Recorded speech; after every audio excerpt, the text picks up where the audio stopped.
Nuestra charla principal se sube todos los días a nuestro canal de YouTube. Búscanos como Diana Verónica y Tony, la entrevista. También puedes volver a escucharla en Spotify como Diana Verónica y Tony. Te invitamos a seguirnos, regálanos un me gusta, compártela con tus amigos y activa las notificaciones.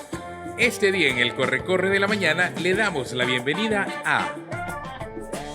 Hoy está un gran amigo conocido de hace... Te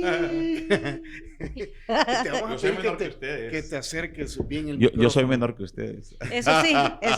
O sea que nosotros te enseñamos. Ahora resulta. Experto en comunicación estratégica, ha sido periodista, ha manejado medios de comunicación, editorial, la prensa gráfica durante muchos años.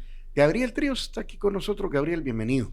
Hola Tony, hola Diana Verónica, ¿qué tal? ¿Cómo están? Es un gusto estar acá en el Corre-Corre de la Mañana y conversar. Hoy vamos a filosofar sobre cómo está el país. Si viene un gringo hoy, Gabriel. Un estadounidense, compañero. Sí, ¿Un gringo o un gringo? Ajá, cabal. Y te dice, Gabriel, ¿cómo está El Salvador? Cuéntame. ¿Qué está pasando? ¿Qué está pasando? Se habla mucho de El Salvador. ¿Qué está pasando? ¿Tú qué le responderías? Bueno, mira, le diría que El Salvador está en primero, una profunda reestructuración política, reestructuración del Estado, y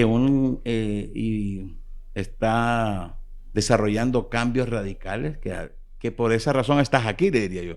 Por eso has venido aquí y has perdido el miedo de venir a El Salvador, porque además la percepción país ha cambiado radicalmente.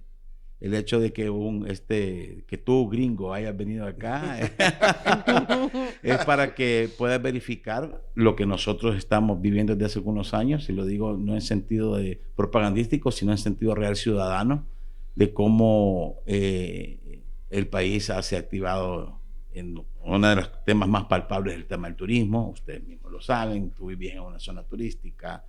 Has venido al país a ver que puedes caminar por las noches, que el tema de la inseguridad, que yo sigo insistiendo que es el cambio histórico más radical que hemos tenido en los últimos 3 años, creo yo. Entonces, creo que has venido en un momento sumamente interesante para El Salvador, que se encuentra en transformaciones. Si estarás de acuerdo o no, ya es otro tema, pero los hechos son así. Lo comentábamos antes de ir al aire, o sea, puede que a alguien le guste o no le guste, pero sí es un hecho que el país está cambiando y lo está haciendo de manera rápida, bastante acelerada. Sí, tú ves una cantidad de cosas muy interesantes que, como tú decís, son cambios acelerados, unos más rápidos que otros, por supuesto, pero al final están redefiniendo todo lo que una gente dice, habla de un nuevo país, Salvador. Tú ves el tema... Ya hablamos del turismo, el tema de la seguridad, el tema político, el tema económico, el tema de innovación tecnológica, atracción de inversiones, el tema de la construcción, que tiene pros y contras con el tema del desarrollo del medio ambiente. Hay una cantidad de infraestructura. Tú ves un país cambia por una infraestructura. Los primeros grandes cambios de infraestructura vial que se hicieron por ahí el periodo de Francisco Flores fueron, por cierto, lo que sentó las bases para la elección de la siguiente figura presidencial de Arena, con las infraestructuras del cambio vial, porque las obras se ven y la gente lo aprecia. Entonces creo que de nuevo estamos pasando por una etapa que no habíamos visto en mucho tiempo, y creo que, pues no sé hacia dónde, qué tipo de país finalmente vamos a llegar a ser, pero el hecho, como tú decís, que hay una serie de cambios en muchos aspectos. El tema de seguridad no es negociable. Sin duda, no hay para atrás. Allí no, y es, a ver, y voy en el siguiente sentido. O sea, si tú estás viviendo en una zona de inseguridad, siempre la gente dice, queremos que se resuelva ya, ¿verdad? Y se ha logrado en gran medida. Yo creo que también es bueno aclarar, porque siempre a veces la gente exagera y dice, no, pero a ver, salgan con joyas a la calle y algo les puede pasar. No, es que no estamos hablando de que estamos 100%, pero hay significativos cambios. No, pero hay cambios tan radicales como ese de salir con joyas a la calle. Ajá, pero eso siente la base para todo lo demás. Ni dentro de tu carro, en un semáforo, nadie se atrevía a tomar el teléfono.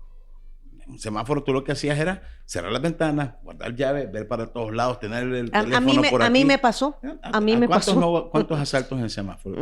Mira, cuando este fenómeno de la inseguridad, y yo se lo digo a alguna gente que me preguntan, cuando Y ojalá que en algún momento haya una institución o alguien que profundice este tema. Cuando tú estudias, entendés sociológicamente lo que significa el cambio en seguridad.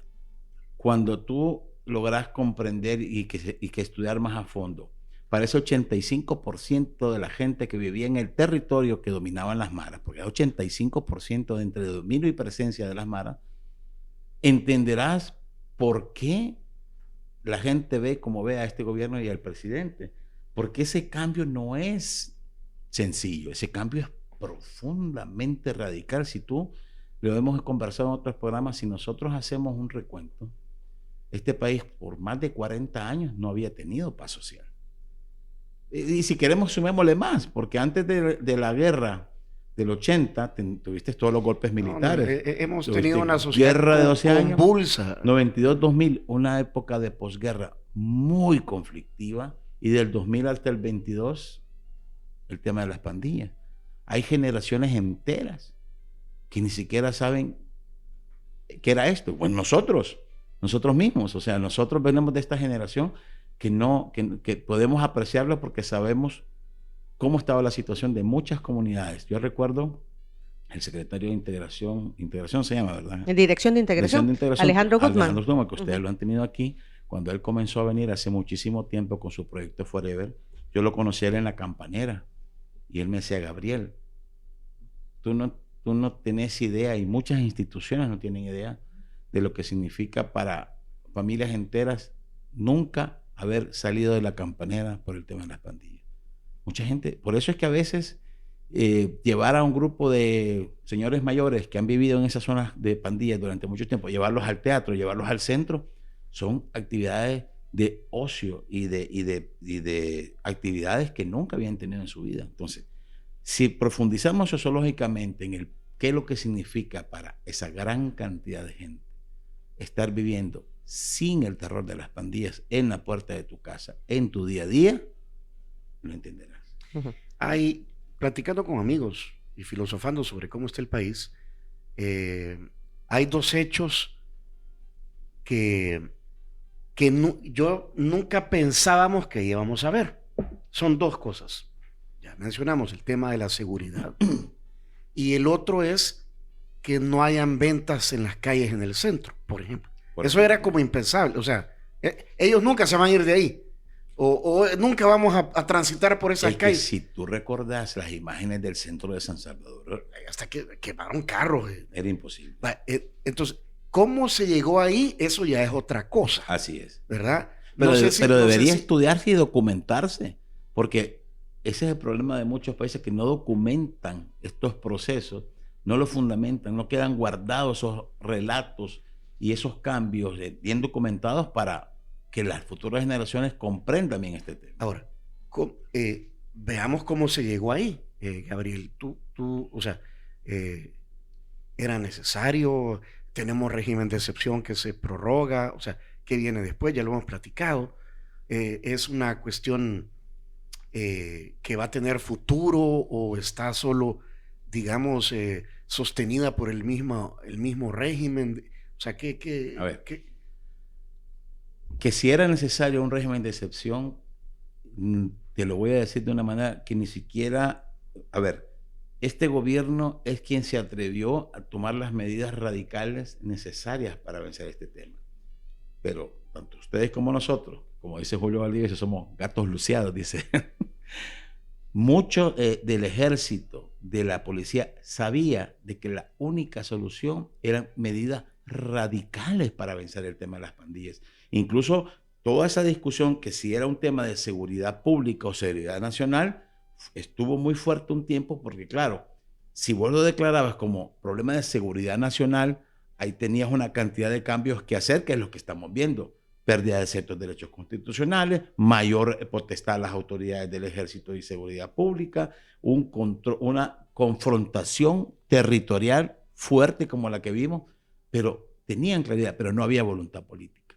Y la voluntad política, y aquí vamos a otro tema, como veníamos de sistemas de negociaciones partidarias, y segundo, veníamos de un sistema de traumas sociales afincados en la violación de derechos humanos que nos heredó la guerra, y esos fueron los fundamentos de la situación del 92 en adelante, no había decisión clara y contundente, porque eso trae las consecuencias y las críticas que estamos viviendo de organizaciones de derechos humanos.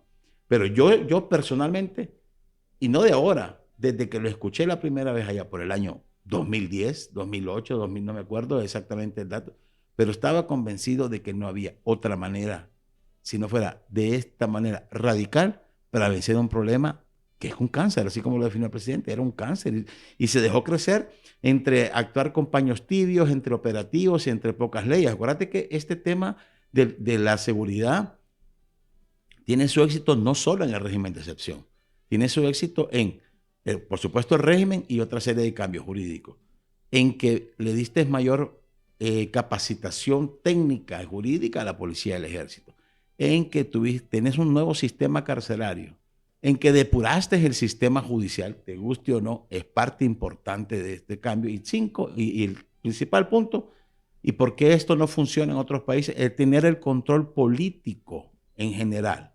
Porque ¿qué pasa en otros países donde tú no tienes el control político? Lo que nos pasaba anteriormente, cuotas partidarias, negociaciones, que si yo sí, que si vos no, que no hagamos esto, porque en muchas ocasiones se han tenido vinculaciones con con este tipo de acciones delictivas que no te termina de acomodar el tema político. Entonces, si tú no tienes esta gobernabilidad real que se está viviendo ahora, porque el partido mayoritario es el partido de gobierno, y que en ocasiones ha sido partido mayoritario, pero no mayoritario absoluto, como en otras ocasiones, que ahí han venido la serie de alianzas y negociaciones partidarias.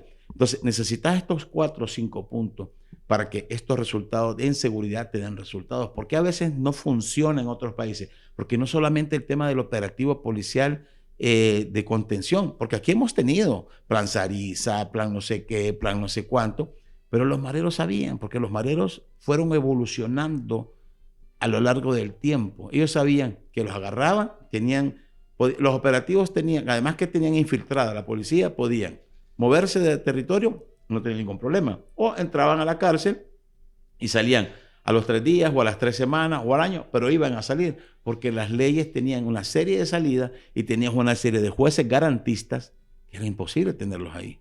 Allá por el año 2000, en la época de Mauricio Funes creo que fue, un viceministro de seguridad hizo una ley antimaras, pero los requisitos que había puesto para que te consideraran marera eran como 14, 15. ¿Y qué decían los jueces? Al tercero ya no tengo cómo aplicárselo. Ni modo, ¿y qué voy a hacer? Entonces también se trataba de establecer esta serie de excepciones que te permitieran mantenerlos dentro de la cárcel. Me acuerdo que la Sala de lo Constitucional, no sé en qué año, Gabriel, declaró terroristas de las pocas cosas que yo sí avalo de esa Sala Constitucional. Vaya, declaró terroristas 2019, precisamente para que las leyes funcionaran. ¿Pero qué pasó? Ajá. La voluntad política no te permitió hacer un cuerpo de leyes específico para atender esta declaración de terrorista a la MS, porque no había voluntad política. Lo que estás diciendo es que la acumulación total del poder ha permitido esta situación que tenemos ahora. Una acumulación total que te viene del respaldo mayoritario de la gente, por cierto. Es decir, la acumulación total no se da por golpe de Estado como se daba antes de la época militar. Se da por respaldo electoral. El control político viene del respaldo electoral. El cambio de sistema te lo da otra cosa de las que no habíamos visto algo y que tú y otros periodistas creíamos que no era posible, que un partido político tuviera la mayoría calificada o la absoluta en una asamblea, por ejemplo.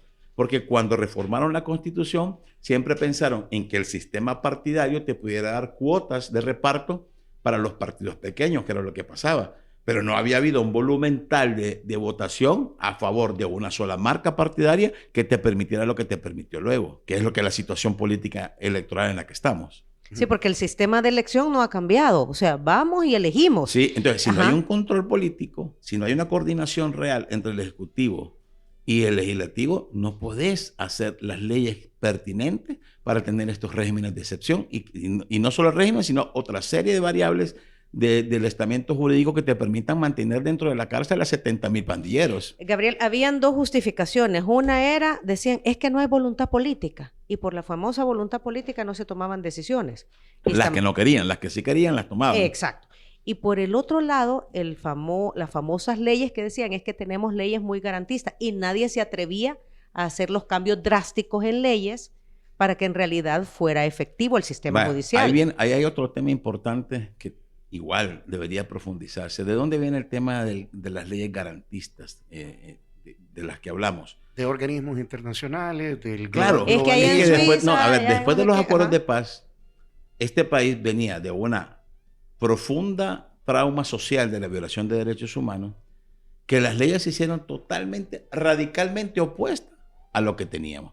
Ahí tuvimos la ley del menor infractor, que no podías ni tomarle fotos. Bueno, nosotros en la prensa gráfica enfrentamos una serie de procesos judiciales por revelar nombres o fotos de menores que habían asesinado, que habían asaltado, que habían violado. El mejor caso, el de Jonathan D. Sí, el menor asesino, el que estaba matando, el fotoperiodista lo tomó en el momento que estaba acuchillando a otro Carlos. joven en el centro de San Salvador, donde se daban grandes batallas de pandillas estudiantiles y pandillas ya criminales.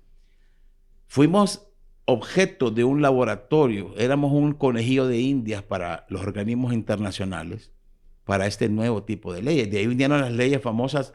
Las primeras megamillas fueron en las cárceles, que vinieron leyes que decían que por cada 3 días que se habías estado preso, te iban a sumar 1 día más, que era el 3x1. Y así una serie de gente, por la necesidad de desahogar las cárceles, ahí se fueron un montón de gente. Fuimos objeto, y aquí la participación de las visiones que tiene Estados Unidos de Latinoamérica, en esa etapa impulsaron la reforma judicial 1 y 2, que fueron todas estas leyes.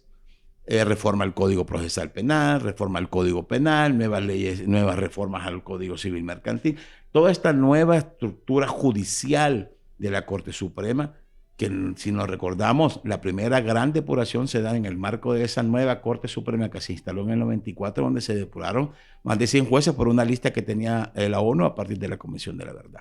Entonces, durante ese del 92 hacia adelante, tuvimos una serie de leyes, sí, las famosas leyes para suizos que acuñó un editorialista del diario de hoy que decía que eran leyes para suizos.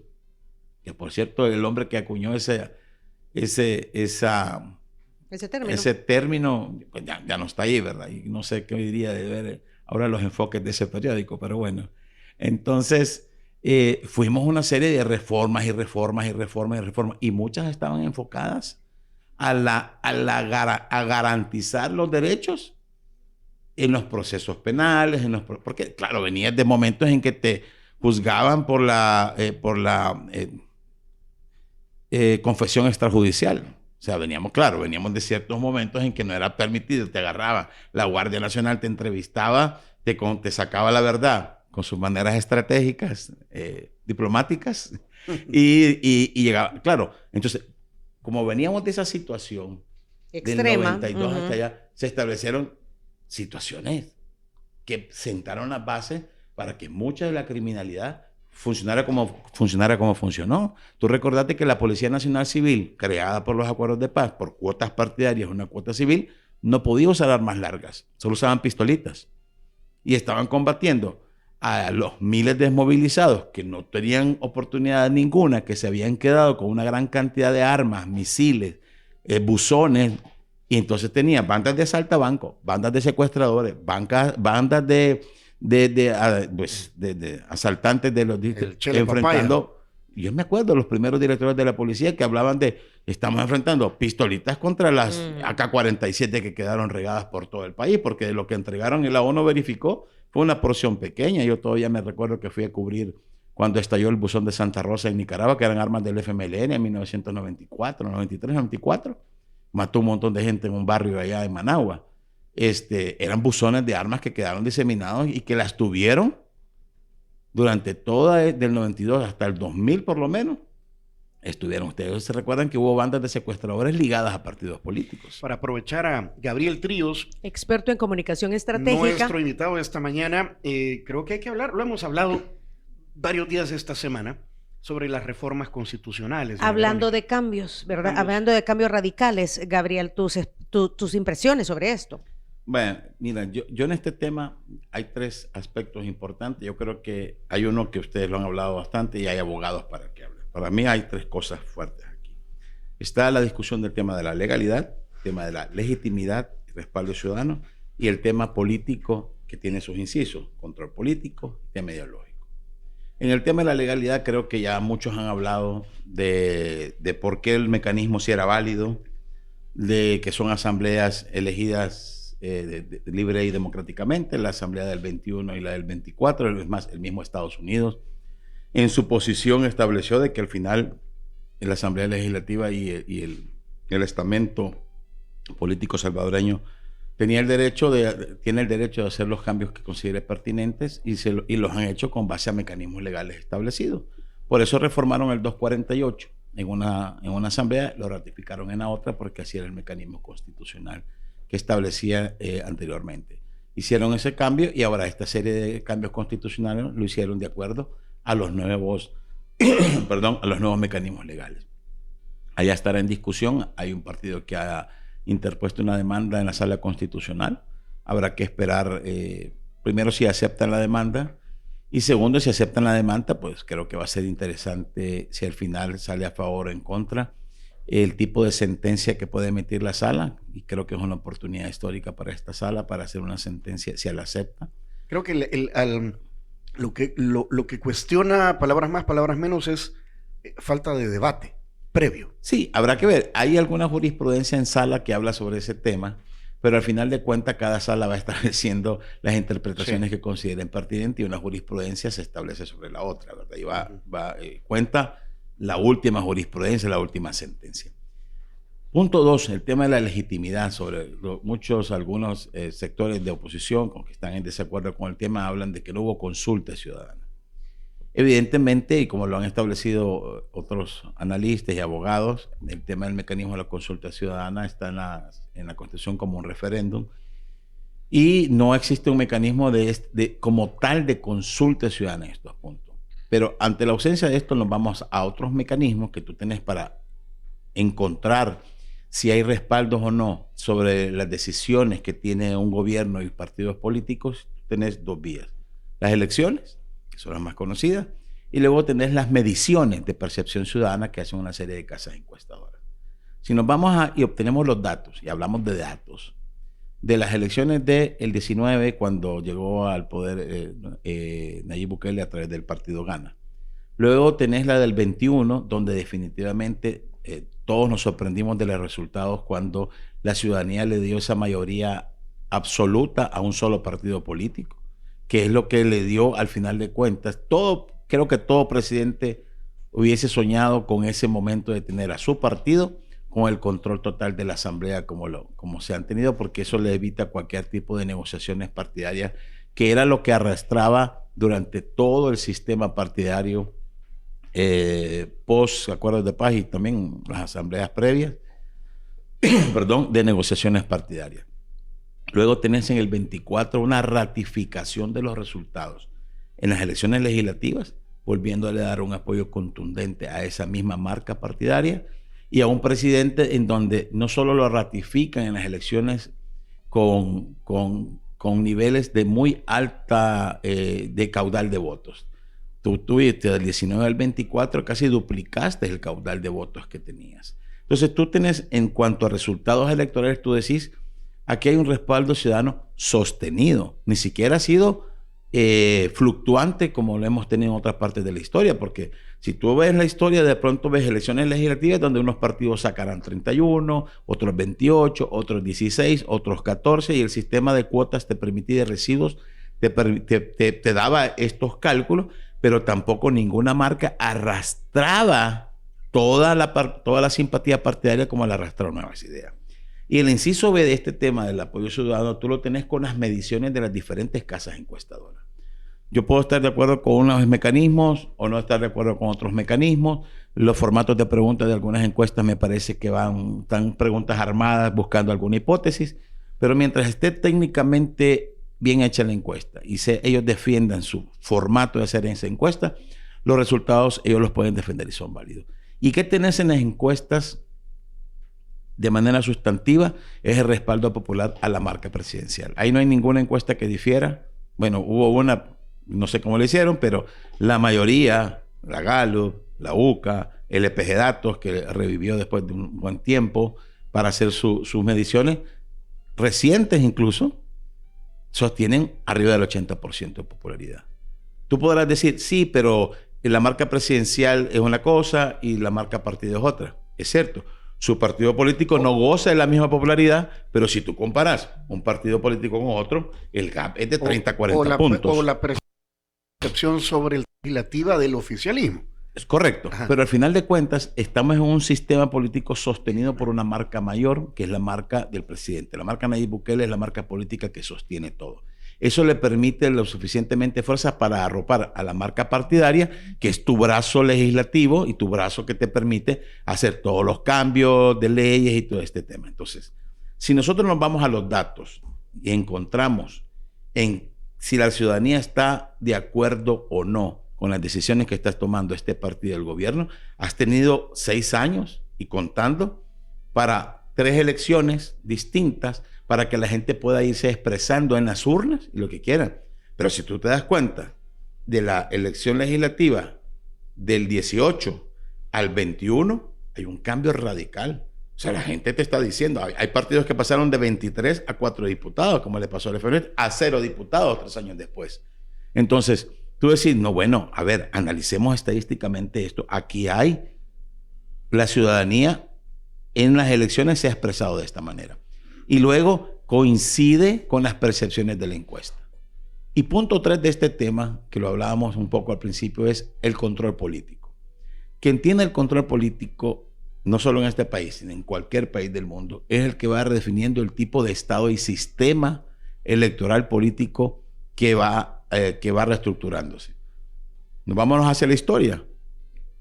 Golpe de Estado del 79, 2 juntas revolucionarias hicieron una nueva constitución, reforma agraria, nacionalizaron los bancos y el control total estatal de las exportaciones e importaciones. Eso fue unas leyes, una constitución hecha con base a quienes tenían el control político de ese momento. La reforma agraria, desde mi punto de vista, fue una de las peores decisiones que tomaron en este país. Se acabaron el agro en este país, pero allá cada quien en el tiempo lo fue diciendo. En ese momento, y de nuevo, por influencia de Estados Unidos, en la época de Carter, se hizo la reforma agraria. Con el paso del tiempo, llegaron los acuerdos de paz, hicieron una serie de cambios constitucionales profundos en las reformas para darle espacio a este nuevo partido político y a la nueva realidad política que estos 2 grupos consideraron que era el sistema de Estado y el sistema político electoral que había que definirse. Ahí nació el Tribunal Supremo Electoral, el FMLN como partido político por decreto, la PNC, la Procuraduría para los Derechos Humanos, Consejo Nacional de la Judicatura. Se reformó todo el concepto del Poder Judicial. Pasamos de 12 a 15 magistrados con un sistema rotativo de elección en donde no porque antes de los 92 se decidía por listas hechas desde los partidos políticos. Luego pasamos al sistema que conocemos ahora de FEDAES y CNJ y después decide los partidos políticos. Una de las 2 listas viene con cuotas, pero bueno. Pero en realidad establecieron nuevos mecanismos. Se estableció el sistema rotativo de elección de cada 3 años con periodos de 9 años. Ahí pasamos de 12 a 15 magistrados, una sala de constitucional con una nueva definición, porque así lo acordaron los poderes políticos. Dijeron, la sala constitucional va a tener estas y estas y estas y estas atribuciones. Si ustedes vamos a los documentos y revisamos, hay toda una reforma. Por el tiempo. De ahí nos dolarizaron y no nos preguntaron. No, así, pero no es... Pero ¿a qué viene ese tema? De nuevo, el control político. El control político nos dio... Antes de eso, te voy a ir a la del 94, cuando se aumentó el IVA a 3 puntos. Sí. Primera participación del FMLN, lograron 21 diputados, Arena no tenía la mayoría simple. ¿Qué pasó ahí? Primera disidencia del frente, se aliaron con Arena, cambio al IVA. Un aumento del IVA. Aumento del IVA de 10 a 13 puntos. En el año 2000, la dolarización, como tú bien decís, que fue una alianza política de partidos que le dieron control político. Tratado de Libre Comercio, alianza de partidos políticos, mayoría calificada, de mayoría simple y ratificación calificada, control político. Luego tenés en la historia cómo se va reconfigurando el control político. Vámonos a la época de Francisco Flores, donde primero se dio el control político, la dolarización, pero ¿qué pasó después? Una alianza política, PCN y FMLN, se reestructuraron las alianzas políticas y empezaron a lanzar decretos al punto que Francisco Flores es el presidente que pasó a la historia como el que mayor vetos presidenciales Emitió. emitió. 59. ¿Qué pasó después? El gobierno de los jueces. Después se restablece la alianza PCN-Arena, llega Tony Sack, Tratado de Libre Comercio. Luego, en el 2009, la Sala Constitucional, con poder político jurídico, establece el gobierno de los jueces, hacen una serie de reformas constitucionales vía sentencia, ni siquiera fueron introducidas al cuerpo de la Constitución, pero fueron dadas porque era sentencia de interpretación de la Sala. Sientan jurisprudencia. Y ahora, de nuevo, tienes un nuevo sistema político que este partido lo dijo desde el inicio. Nosotros con este respaldo de la gente vamos a redefinir, y ustedes ahí lo escribieron, ni siquiera es una cuestión de que nos estamos interpretando. Lo escribieron y yo lo he dicho con claridad, de que con este control político absoluto, por el respaldo que te da la gente, hablaron de redefinición del Estado y de redefinición del sistema político. Esos cambios de nuevas instituciones, que también en otros gobiernos ha habido, eliminación de ministerios, conformación de nuevas instituciones, han venido reformando la forma de gobernar de las diferentes entidades públicas, de alcaldías, de secretarías, lo que querrás, y nuevas reglas del sistema político electoral que te permite hacerlo por el control político que tenés. Un nuevo El Salvador, ha dicho el presidente, ¿verdad? Estamos construyendo un nuevo lo El definen Salvador. de su manera. Y ahí están las percepciones ciudadanas en elecciones y mediciones que te permiten ir sabiendo si están de acuerdo o no contigo. Y ahí estamos. Se nos acabó el tiempo, Gabriel. Quedamos pendientes para más charlas como esta. Fantástico. ¿Verdad? En futuras ocasiones, ahí llevas tu cherito. Siempre es un gusto conversar contigo. Gracias, Tony. Gracias, Diana, por la invitación. Un placer haber estado acá. Y si quieren volver a escuchar esta entrevista, atención. Muchas gracias por acompañarnos en nuestra entrevista. Para volver a escucharla e incluso verla, visita nuestro canal de YouTube Diana Verónica y Tony. Búscala como La Entrevista. También puedes encontrarla en Spotify como Diana Verónica y Tony. Te invitamos a seguirnos, regálanos siempre un me gusta, compártela con tus amigos y activa las notificaciones.